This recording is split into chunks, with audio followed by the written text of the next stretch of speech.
Assalamualaikum warahmatullahi wabarakatuh. Jumpa kembali dengan Gus Win. Kali ini saya akan membawakan topik penyampaian materi tentang kertas kerja, namun disampaikan secara daring. Jadi ada satu kelas yang di sini kelasnya saya anggap kelas paling aktif. Ini saya ajak belajar tentang penyelesaian atau penyusunan kertas kerja atau worksheet, tetapi penyampaiannya secara daring. Pengantar saya menggunakan PowerPoint, kemudian nanti penugasan saya menggunakan Excel, dan untuk online saya masih bisa memanfaatkan media online yaitu Google Spreadsheet. Nah, untuk pengantar, bagaimana serunya anak-anak belajar materi kertas kerja secara daring, mari kita lihat bersama-sama video berikut ini. Selamat menyaksikan. Tentang worksheet, worksheet nama kerja. Yang perlu kalian pahami di sini adalah tahap-tahapan atau prosedur. Bagaimana kita bisa menyelesaikan ini dengan benar. Pertama, prosedurnya adalah kita harus melakukan pemeriksaan terhadap kondisi dari kolom neraca saldo. Ya, harus diperiksa dulu apakah posisi debit kreditnya sudah balance atau imbang. Kalau belum, jangan dikerjakan. Misalnya Pak Win ngasih soal, ternyata neraca saldonya nggak balance, nggak imbang, udah kembalikan aja ke Pak Win. Pak Win, ini neraca saldonya nggak imbang, nggak bisa saya menyelesaikan. Ya, memang nggak akan bisa. Ya, harus imbang dulu. Mungkin ada kesalahan atau apa ya. Kalau sudah imbang, yakin, maka kita harus ini yang tadi kita udah latihan ya. Kita harus bisa membuat JUP, jurnal penyesuaiannya. Nanti ada kolom penyesuaiannya. Setelah jurnal penyesuaian dibuat, debit kreditnya juga balance ya, imbang, kita boleh melanjut ke sini, ke langkah 3, memindahkan seluruh data yang ada di neraca saldo ke neraca saldo disesuaikan. Yang tidak ada penyesuaian tinggal mindah, yang ada penyesuaian harus dihitung dulu. Bisa ditambah, bisa dikurang, bergantung pada transaksi yang terjadi atau pada penyesuaian yang ada. Kemudian yang keempat itu ini, memindahkan jumlah-jumlah yang ada pada kolom neraca saldo disesuaikan ke kolom laba rugi dan kolom neraca. Siapa yang ke laba rugi? Yang ke laba rugi itulah akun-akun nominal. Akun nominal itu hanya kelompok akun beban dan pendapatan saja. Itu masuk ke kolom laba rugi. Sedangkan yang kolom neraca ini akan dihuni oleh akun-akun real. Akun real itu adalah kelompok aktiva dan pasiva atau kelompok harta, utang, dan modal. Itu masuk neraca. Semua selesai, 4 selesai, maka kita akan dapatkan kolom neraca dan kolom laba rugi. Laba itu posisi debit kreditnya harus imbang. Nah, nanti kita akan tahu nggak imbangnya di sini. Ya, nggak imbang nih pertama, pasti nggak imbang. Nah, kita akan buat menjadi seimbang dengan cara menghitung selisihnya, dan selisihnya itu akan menunjukkan posisi laba atau rugi dengan keterangan ini. Jika laba, jumlah laba dipindah ke kolom neraca kredit. Jika rugi, maka dipindah ke posisi debit dan nanti neraca imbang. Begitu neraca kondisinya sudah balance, imbang, maka pekerjaan kita sudah oke. Kita sudah dapat nilai 100. Kita lihat ya. Tabelnya semacam ini, jadi ada neraca saldo. Nah, ini neraca saldo yang akan kita kerjakan hari ini. Kondisinya sudah balance ya, sudah imbang. Ya, udah yakin ini kerjaan Excel kok, jadi nggak mungkin salah lah. Kita udah kasih rumus dan di dalamnya ada data penyesuaian. Kita akan membukukannya ke dalam kolom yang cukup panjang seperti ini kolomnya. Lengkapnya ya seperti ini. Ada neraca saldo, ada penyesuaian, ada neraca saldo disesuaikan. Tapi sebenarnya awalnya seperti ini dulu anak-anak. Dari sini ya, kita akan lihat kolom lengkapnya seperti ini. Wah, keren kan? 1, 2, 3, 4. Ada 8 kolom yang harus kita kerjakan dan jumlahnya nanti harus imbang. Nah, supaya mudah pengerjaannya, worksheet ini kita belah jadi 2 bagian. Kita kerja sampai di sini dulu.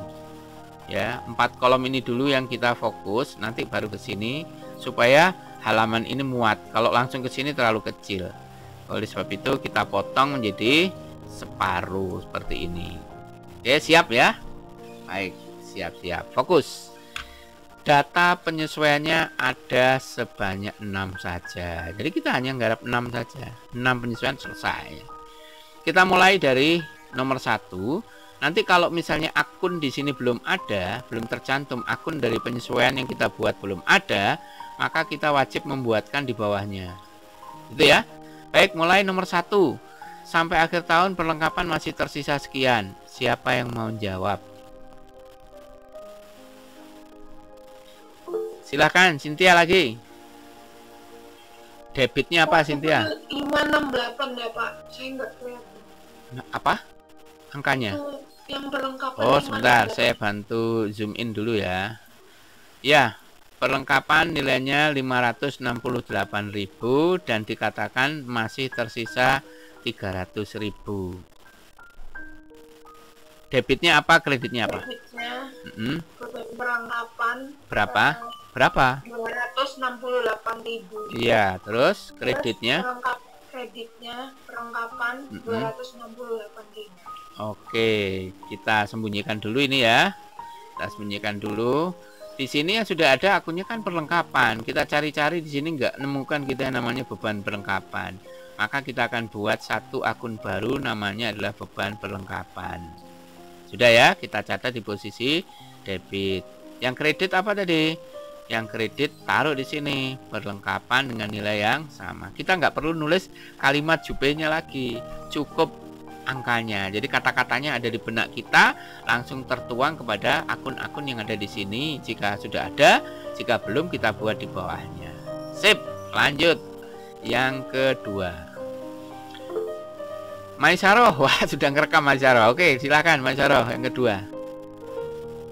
Debitnya beban asuransi di debit itu kan nggak ada, terus buat akun lagi jadi 51.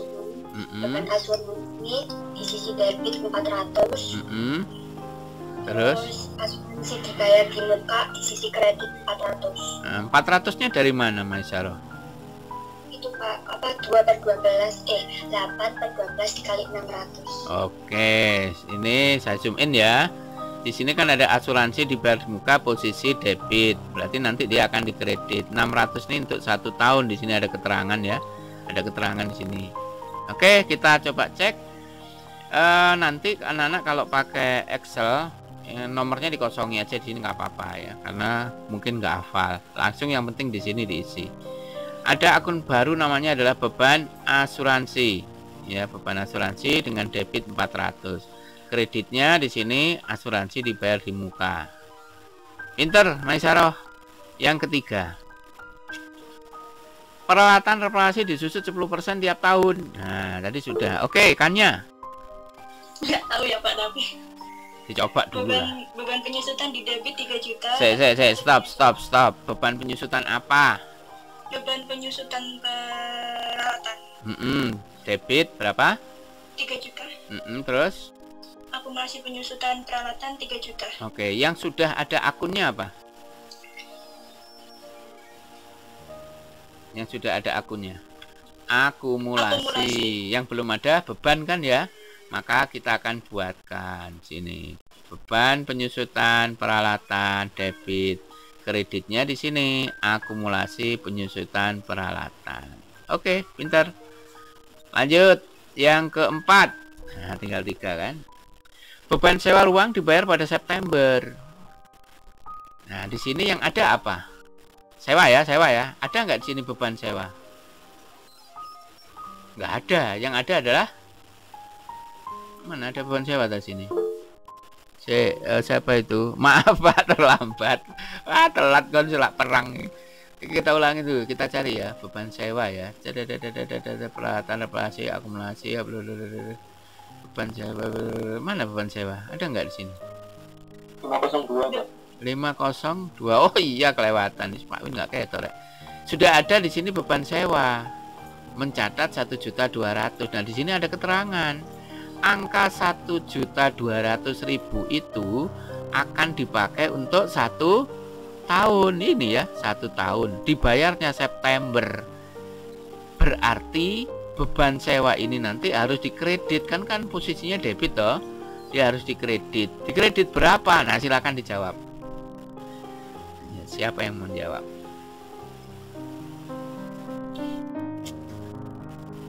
September sampai Desember berapa bulan? 4. 4 bulan. Per bulan berapa? 100. 4 bulan berarti berapa? 400.000. Yang 400.000 itu apa? Yang 400 itu adalah beban sewa. Tapi di sini tercantumnya berapa? 1.200.000. Nah, silakan dibuat jurnal penyesuaiannya. Ayo. Berarti beban sewa Debit atau kredit? debit 800.000. Kalau jurnal yang debit dulu dong. Yang debit apa? Sewa. Iya, sewa dibayar di muka. Oke, lanjutkan Kanya. Sewa dibayar di muka 800. Apa itu logur itu? 800.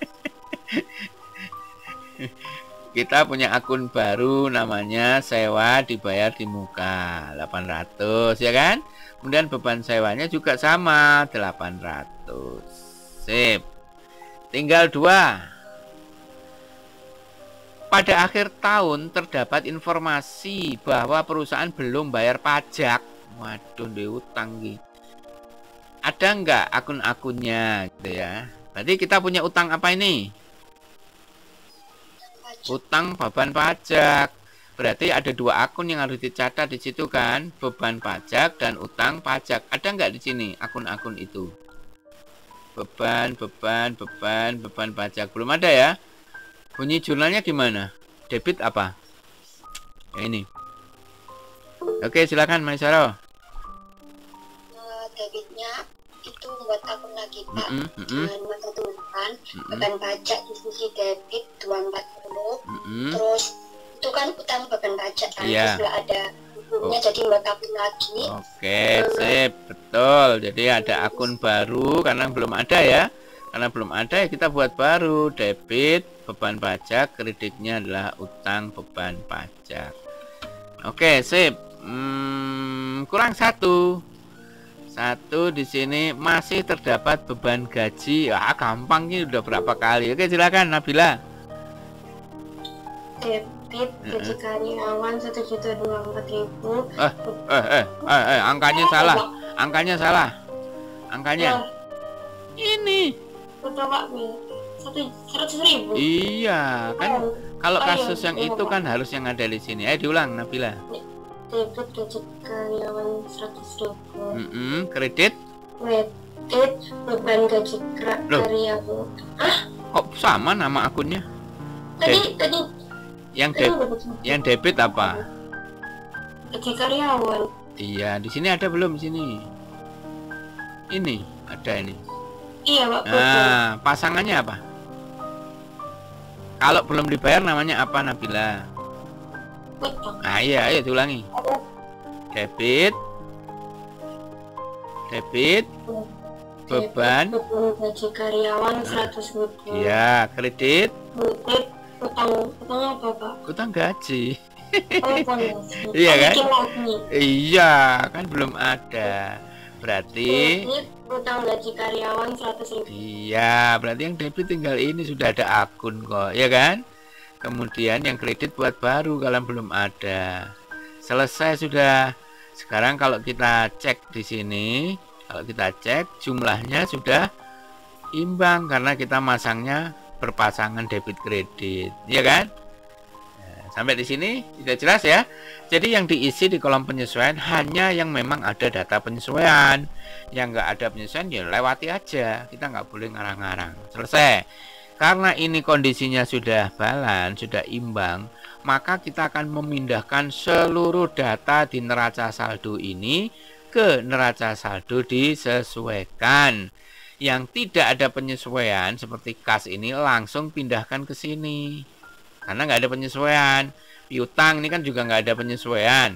Dia posisinya kan debit, ya sudah tetap di debit. Khusus yang ada penyesuaian seperti ini. Ini selalu enggak dihitung dulu. Sorry. Ini kan debit ketemu debit, ya dijumlah, ya kan? Debit ketemu debit. debit ketemu debit, jumlah juga. Ini nggak ada penyesuaian, langsung pindah. Kredit ketemu kredit, ya dijumlah, taruh di kredit gitu. Oke ya, dipercepat. Sudah paham kan? Saya percepat akhirnya. Yang nggak ada pasangannya langsung pindah-pindah aja. Oke, set. Jumlahnya sama. Kalau jumlahnya di sini belum sama, jangan dilanjutkan. Teliti dulu kesalahannya di mana. Mungkin salah menjumlah atau salah ketika proses seperti ini. Ya, di sini ada debit, ada kredit. Ini kan harus dihitung ya. Kalau yang tinggal mindah sih enak, tinggal mindah-mindah. Kalau gini misalnya ini debit, ini ada kredit, berarti kan dikurang. Salah ngitung malah dijumlah, nilainya tambah besar. Makanya nanti dicek dulu. Kalau jumlahnya nggak sama, jangan dilanjutkan. Cek dulu kesalahannya di mana. Sampai di sini jelas? Jelas ya? Oh Mas, berarti kalau kita Oke. Jadi kalau tempatnya berbeda dikurang, kalau tempatnya sama dijumlah. Debit kredit dikurang. Tempatnya di mana? Debit apa kredit? Ya lihat aja yang besar yang mana. Contohnya ini ya, contohnya ini. Contohnya kasus ini. Ini kan debitnya 1,2 juta. Kreditnya 800. Berarti kan lebih besar debit, maka hasilnya ditaruh di debit. Gitu ya. Oke, jelas ya. Lanjut. Nah, sekarang gini anak-anak. Karena kita sudah menemukan nilai neraca saldo yang sudah disesuaikan, berarti ini yang kita pakai. Ini yang terbaik sudah. Ini yang bakal diolah untuk laporan keuangan. Yang 4 kolom pertama ini sudah kita ucapkan goodbye ya, selamat tinggal. Kita nggak butuh lagi dia. Itu udah fokus ke sini. Ya, yang ini udah dibuang. Nah, kalau misalnya kamu belajar akuntansi worksheet ini pakai kertas folio bergaris yang panjang itu, wah ngeri, ini masih tampak di mata, mengganggu kamu ketika mengerjakan lanjutannya. Nah, karena kita pakai digital, nanti yang pakai Excel juga akan mudah untuk melakukannya, maka akan tampil begini. Oke, kita fokus ke neraca saldo disesuaikan, kita bawa ke kolom laba rugi dan neraca. Masih ingat tadi? Yang kolom laba rugi hanya diisi akun-akun nominal. Akun nominal itu akun sementara, yaitu di akuntansi jasa itu hanya berisi tentang akun pendapatan dan beban. Sementara di akun neraca di kolom neraca isinya adalah akun real. Akun real itu kelompok akun nyata, real kan nyata ya kan? Yang terdiri dari kelompok aktiva dan pasiva atau harta, utang dan modal. Baik, sekarang kas ini dipindah kemana? Neraca. Karena dia posisinya debit, jangan salah mindah, nanti kacau. Diteliti ya, dia debit ya berarti pindah ke debit sini. Piutang dipindah kemana? Sama ya kan? Kalau kita urut di sini, kepala 1, 2, 3 itu neraca ya. 1, 2, 3 itu neraca. Di sini ada 1 juga, ada 2 ya, ada 2. Yang diawali dengan 1, 2, 3 itu neraca. Ini kalau ada nomor akun. Kalau nggak ada nomor akun, ya berarti kita harus paham komponen ini mana yang harta, mana yang bukan, gitu loh ya. Jadi harta, utang, modal masuk neraca. Ini neraca, kemudian yang ini juga diisi, pindahkan, akumulasi ada di posisi kredit sini, kemudian utang dan modal, ya kan? Nah, sekarang kita masuk ke privé juga masuk sini ya. Kita masuk sekarang ke pendapatan. Nah, pendapatan kan kelompok akun nominal, berarti kita taruh di sini. Yang ini masuk di debit ya, karena posisinya debit ya debit. Pindahkannya tidak boleh pindah tempat ya, tidak. Debit ya tetap debit, kredit tetap kredit. Kemudian di sini beban masih ya, masih di sini, beban lagi. Sewa dibayar di muka. Di sini ada kodenya 1, berarti dia kelompok harta, maka dia masuk ke sini. Mana tadi? Oh, belum ya. Ini sewa dibayar di muka sini ya. Kemudian utang masuk di sini ya. Terus beban masuk di kelompok nominal. Beban pajak masuk di nominal lagi. Sudah selesai. Nah, sekarang nanti kita akan menentukan besarnya laba atau rugi. Dari mana? Dari jumlah. Kita jumlah nih, kita jumlah semua. Ini kita jumlah. Coba kalian periksa. Ini jumlahnya masing-masing kelompok neraca dan kelompok laba rugi. Sudah balance belum? Sudah imbang belum? Belum, ya kan, kelihatan banget kok. Yang laba rugi lebih besar yang kredit, ya kan? Kemudian yang neraca lebih besar yang debit. Ini kan belum balance. Nah, sampai di sini jangan kalian kemudian merasa putus asa. Waduh, salah gitu kok ngarep. Enggak. Di langkah yang keempat tadi, kelima tadi dijelaskan, untuk membuat dia menjadi seimbang, maka kita proses yang kolom laba rugi, karena kita harus tahu posisi perusahaan ini dalam kondisi laba atau rugi. Caranya dibandingkan. Karena di sini lebih banyak yang kredit daripada yang debit, laba apa rugi? Lihat aja akun yang ada di kredit apa. Yang ada di kredit di sini adalah akun pendapatan. Ternyata nilai pendapatan lebih besar daripada nilai beban. Laba apa rugi? Laba. Berapa selisihnya? Taruh di sini. Selisihnya taruh di sini supaya jumlahnya menjadi imbang. Kita taruh di sini selisihnya. Nah, jumlahnya sama kan? Jumlahnya sudah sama. Nah, karena laba itu akan menambah modal atau mengurangi? Menambah. Kita lihat di neraca. Posisi modal itu di posisi kredit apa debit? Lihat posisi modal. Ada di posisi kredit, ya kan? Posisi modal ada di posisi kredit. Karena laba ini akan menambah modal, maka pindahkanlah angka ini, bukan dipindahkan ya, salinlah. Kalau pindah ini hilang, ya kan? Salinlah angka laba ini untuk dibawa ke posisi kredit untuk menambah nilai modal. Jadinya seperti ini. Nanti jumlahnya ini akan jadi imbang.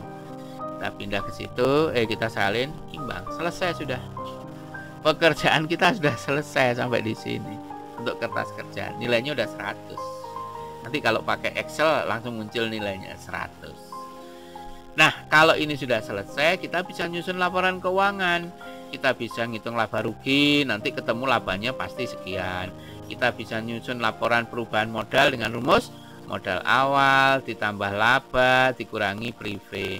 Kita juga bisa nyusun neraca, komponen neraca nanti imbang. Maka nanti kita bisa jadikan laporan laba ruginya seperti ini ya.